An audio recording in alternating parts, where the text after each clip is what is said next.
तर मराठा आरक्षणासाठी आता मनोज जरांगे पुन्हा मैदानात उतरल्याचं पाहायला मिळत आहे। मनोज जरांगे आज हिंगोलीमध्ये शांतता रॅली काढणार आहेत। मोठ्या संख्येनं आता मराठा बांधव या रॅलीमध्ये सहभागी होतील। आजपासून जरांगे मराठवाड्याचा दौरा करणार आहेत। महत्त्वाची बातमी आपण पाहतोय। हिंगोलीपासून सुरुवात होती 6 जुलैपासून। 7 जुलैला परभणीला आहे, 8 जुलैला नांदेडला आहे, 9 जुलैला लातूरला आहे, 10 जुलैला धाराशिव, 11 जुलैला बीडला आहे, 12 जुलैला जालना आणि 13 जुलैला छत्रपती संभाजीनगरला राहील। हे मराठा आरक्षणासाठी शांतता जनजागृती मराठा आरक्षण रॅली जे रॅलीचं ठिकाण दिलं तिथं जिल्ह्यातल्या संपूर्ण मराठ्यांनी सगळ्यांनी आपण आपले कामं सोडून रॅलीत सहभागी व्हा। तर मनोज जरांगे पाटील हे पुन्हा एकदा ॲक्शन मोडवर आल्याचं पाहायला मिळत आहे। आज मराठा आरक्षणासाठी त्यांची शांतता रॅली निघणार आहे। आजपासून जरांगे मराठवाड्याचा दौरा करतील। आपण ही सध्या लाईव्ह दृश्य पाहतोय। दौऱ्याआधीची ही दृश्य आहेत। मनोज जरांगे यांच्याकडून शिवरायांच्या पुतळ्याला हार अर्पण करत अभिवादन करण्यात येत आहे आणि त्यावेळीची ही हिंगोलीमधून आपण दृश्य पाहतोय। लाईव्ह दृश्य सध्या आपण पाहतोय। आजपासून जरांगे पाटील यांचा मराठवाडा दौरा आहे आणि त्याआधी दौरा सुरू करण्याआधी त्यांनी छत्रपती शिवरायांचं दर्शन घेतलं। त्यांना अभिवादन केल्याचं पाहायला मिळत आहे। आज हिंगोलीमध्ये त्यांची शांतता रॅली निघणार आहे। मोठ्या संख्येनं खरं तर आज मराठा बांधव या रॅलीमध्ये एकवटल्याचं पाहायला मिळेल आणि मराठा आरक्षणासाठी मनोज जरांगे हे पुन्हा आक्रमक झाल्याचं पाहायला मिळत आहे। पुन्हा एकदा ते आज मैदानात उतरणार आहेत। हिंगोलीमधून आपण ही सध्या दृश्य पाहतोय।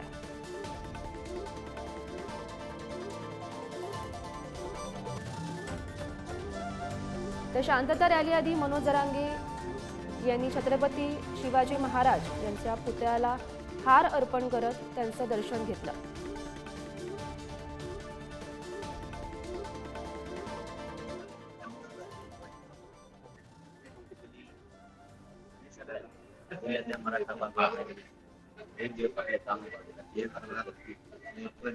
आपल्याला राज्यात शांतता राहिली पाहिजे, यासाठी शांतता रॅली पण करायची आणि मराठा आरक्षण जनजागृती करायची।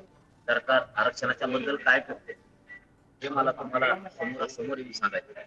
सरकारची भूमिका काय आणि आता आपल्याला एकत्र येऊन आपल्या मुलाला आणि आपल्या समाजाला न्याय देण्यासाठी आपल्या जातीसाठी जे सगळ्या बांधवांनी प्रत्येक कामं बाजूला टाकते नाही।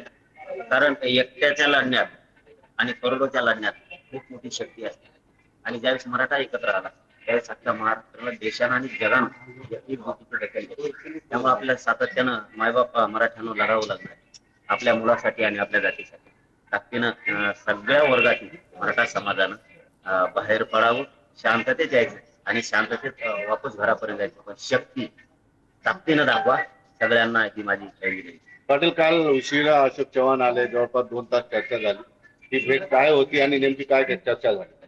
नाही हेच की सगळ्या सोयऱ्यांच्या बाबत, हैदराबादच्या गॅजेटच्या बाबत हे त्यांचं म्हणणं होतं। आम्ही फडणवीस साहेबांना, शिंदे साहेबांना सांगू आजच उद्या परवा चर्चा करतो लगेच, काय हरकत नाही कारण हे अंतरवाली इथं कोणी येऊ शकतं। इथं हे मराठ्यांचं केंद्र असल्यामुळे इथं कोणाला येऊ नको असं म्हणता येत नाही आणि आल्या गेल्याशिवाय तरी कोणी प्रश्न कशी मार्गी लागणार आहे। आणि आता काय आले काय दिले काय कोणी पण हे मराठ्यांचं केंद्र एक दुसरं मी कोणाचं घेऊ शकत। मराठा समाजाचाच मी किती नेते आले किती कोणी काय झालं मी मृत्यूवर आणि अंमलबजावणीवर जास्त विश्वास ठेवतो। कारण हे आले सकारात्मक किंवा आसपास यापेक्षा समाजाला दिसतं त्या बैठका सुरू असले तरी आमचे कार्यक्रम सुरूच राहतील। आता काही निवडणुका नाहीत म्हणून हे आला ते गेला, कोणी तरी यायला लागतं, कोणाला तरी बोलावं लागतं आणि ते त्यांनी केलं करतील। पुढं काय 13 तारखेला फक्त काही दिवस राहिलेले आहेत। तुमच्या मागण्यांच्या बाबत बघता 13 तारखेला तुमच्या हाती काय पडेल असं वाटतंय का? काय तुमची सरकार बाबत भूमिका? सगळ्या सोयऱ्यांची आम्ही दिलेल्या व्याख्याप्रमाणे होईल असं आम्हाला वाटतं। एक आंदोलक म्हणून विश्वास ठेवणं, आशा बाळगणं हे माझं कर्तव्य आहे। कारण मी समाजाचं म्हणून काम करतो त्यावेळेस मला आशावादी राहावं लागणार आहे। हैदराबादचं गॅजेटही होईल, सातारा संस्थांचंही होईल, बॉम्बे गव्हर्नमेंटचंही गॅजेट घेतलं जाईल। 82 क्रमांकाला कायदेशीर त्या कायद्यानं ओबीसीला आरक्षण दिलं त्याच ओबीसी यादीत कुणबी म्हणून बाकीच्या ज्या 180 जाती होत्या त्यांच्या पोटजाती म्हणून उपजाती म्हणून आरक्षणात घातल्यात, तर मराठ्यांची पोटजात कुणबी होऊ शकते, का होत नाही या प्रश्नाचं उत्तर पाहिजे. मला वाटतं तीही 100% होईल. फडणवीस साहेब सगळे गुन्हे सुद्धा आंतरवालीसह महाराष्ट्र राज्यातले वापस घेतील हे आम्हाला आशा आहे. आणि आमच्या ज्या सगळ्या मिळून 7-8-9 मागण्या त्या होतील अशी आशा आहे. पण 7 दिवस आहे 13 तारखेला, बघता सगळ्या प्रोसेस बघता या मागण्या मान्य होऊ शकत नाही असं तज्ञांचं म्हणणं आहे. 13 पर्यंत हाती काही नाही लागलं तर पुढचं पाऊल काय? राजकीय इच्छाशक्ती जर असली, सरकारची जर इच्छा असेल तर 7 दिवस 2च घंट्यात सगळे निर्णय होऊ शकतात. ती बी कायदेशीर सुटणार, इच्छाशक्ती त्यांची पाहिजे. पुढची दिशा तर आम्ही नंतर ठरवणार 13 तारखेला नंतर, कारण 5 टप्पे होणार. सगळ्या मराठा समाजाची बैठक घेतल्याशिवाय निर्णय होणार नाही. पण एका उत्तरात पहिल्यापासून झालं 288 उमेदवार उभा करायचे का 288 पाडायचे नावेला घ्या. 10 महिन्याच्या आंदोलनाच्या काळामध्ये तुमच्या लक्षात आलं आहे की सरकार चर्चा करत असताना कोणते कोणते मुद्दे मांडत असतं किंवा सरकारचा प्रतिनिधी काय काय बोलत असतो, त्यावरून तुमच्या लक्षात येतं की आता हे सकारात्मक होणार आहे का नकारात्मक होणार आहे तुमच्या लक्षात येतं. रात्रीच्या बैठकीमध्ये चर्चेमध्ये 2 तासाची चर्चा होती, त्याच्यामध्ये असं वाटलं का की यस कुछ तो अच्छा हो जाएगा? शंभूराजे साहेबांचा फोन त्याच्यामध्ये होता आणि त्यांनी जे एकूण सांगितलं सगळं आतापर्यंत 5 पत्र आम्ही हैदराबादला दिले. त्यावेळेस विधानसभेमध्ये त्यांनी सांगितलं होतं राजे साहेबांनी काही 3 दिले. असं वाटतंय की स्पीडनं काम करताय की असं वाटतंय, कारण रात्री फोन शंभूराजे साहेबांचा होता आणि ते काम करण्याची पद्धत, त्यामुळे तर आम्ही समाजाने त्यांना वेळ दिला ना. होईल असं तर वाटतं, कारण एक बघा आंदोलक म्हणल्याच्या नंतर आम्हाला आशा ठेवावी लागणार आहे, विश्वास ठेवावा लागणार आहे, नाहीतर आम्ही लढायला कुठं कमी आहे. आमचं चालूच आहे ना.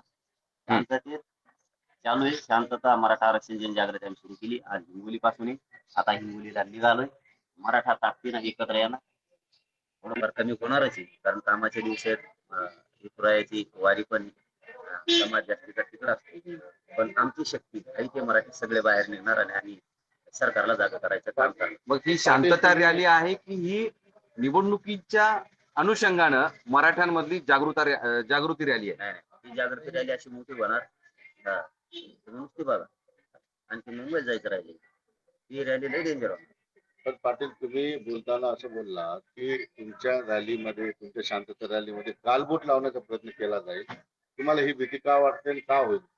कारण माणूस तुमची एक फळसा सवय पहिल्यापासून कुणाची? येवल्यापेक्षा गंभीर पहिल्यापासून सवय, त्याच्यामुळं इथून मागेही केलंय आमच्या पुढे आंदोलन करून आणि त्या पुढे हटकून सभा घेणे, आम्ही जे करतो तेच करणे. आम्ही म्हणजे आता ते म्हणजे काय नाही, एवढ्या मोठ्या माणसानं, संविधानाच्या पदावर बसलेल्या माणसानं असं वागणं म्हणजे खूप खालच्या दर्जाचं वाटतं. त्याच्यामुळं तो 100% असा डाऊट आहे की ते त्यांच्या लोकांना सांगून होईल, त्यांना काय आमिष दाखवील, त्यांना काय पद दाखवील आणि आमच्या रॅल्यात काहीतरी आमच्या लोकांना करायला लागेल, कारण त्याला सगळा जबाबदार मग सगळं भीती असणार. कारण सरकार सुद्धा जबाबदार आहे, कारण ते सरकारमध्ये. धन्यवाद.